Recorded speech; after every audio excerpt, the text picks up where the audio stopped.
Nah, setelah rekan-rekan memahami dan mendengarkan penjelasan yang telah disampaikan oleh rekan saya tadi terkait definisi HAM perempuan dan apa saja jenis-jenis HAM perempuan, selanjutnya saya di sini akan memaparkan terkait dasar hukum HAM perempuan secara internasional dan bagaimana penerapannya di Indonesia. Baiklah, di sini dapat kita lihat bahwa ada beberapa dasar hukum HAM perempuan secara internasional. Namun pada fokus kali ini saya lebih berfokus untuk membahas dua dasar hukum. Yang pertama, Convention on the Elimination of All Forms of Discrimination Against Women, atau sering disingkat sebagai CEDAW. Dalam Indonesia sendiri diterjemahkan dengan Konvensi Penghapusan Segala Bentuk Diskriminasi Terhadap Perempuan. Konvensi ini bertujuan untuk menghapus segala bentuk diskriminasi terhadap perempuan. Selanjutnya yang kedua, Deklarasi Universal Hak Asasi Manusia atau UDHR. UDHR merupakan dokumen penting yang menegakkan hak-hak yang dimiliki setiap orang di dunia tanpa memandang suku, agama, budaya, bahasa, warna kulit, status sosial, kekayaan, pandangan politik, dan lain sebagainya. Nah, UDHR ini sendiri disahkan oleh Majelis Umum Perserikatan Bangsa-Bangsa atau PBB pada tanggal 10 Desember 1948 di Prancis. Nah, selanjutnya bagaimana sih? Nah, selanjutnya bagaimana sih penerapan dasar hukum internasional terkait HAM perempuan di Indonesia? Kan bisa. Nah, selanjutnya, bagaimana sih penerapan dasar hukum internasional HAM perempuan ini di Indonesia?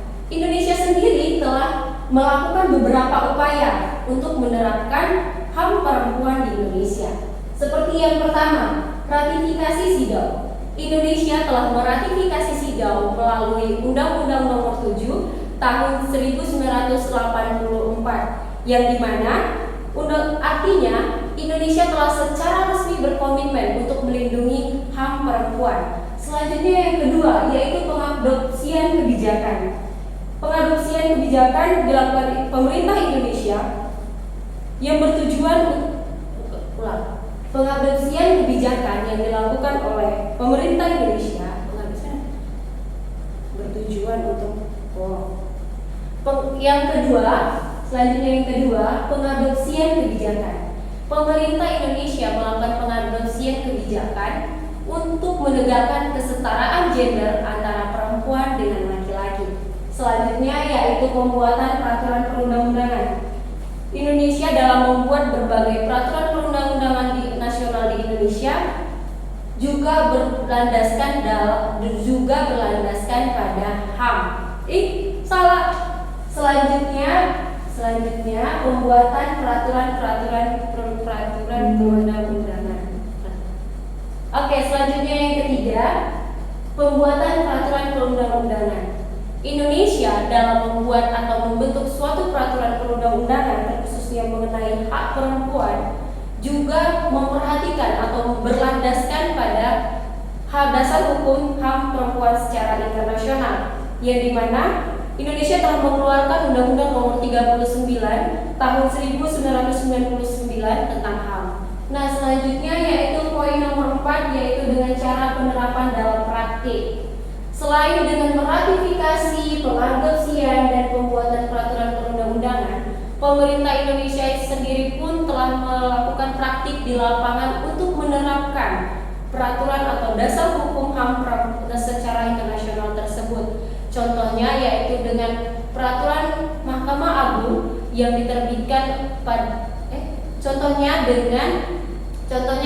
adalah peraturan Mahkamah Agung atau Perma nomor 39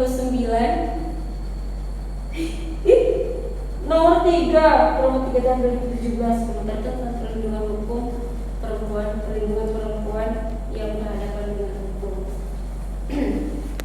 Baiklah, yang keempat yaitu dengan penerapan dalam praktik. Pemerintah Indonesia sendiri telah terjun secara langsung di lapangan untuk menerapkan atau merealisasikan hukum yang telah dibuat dalam melindungi hak-hak perempuan, seperti Peraturan Mahkamah Agung atau Perma Nomor 3 Tahun 2017 yang mengatur tentang perlindungan perempuan yang berhadapan dengan hukum.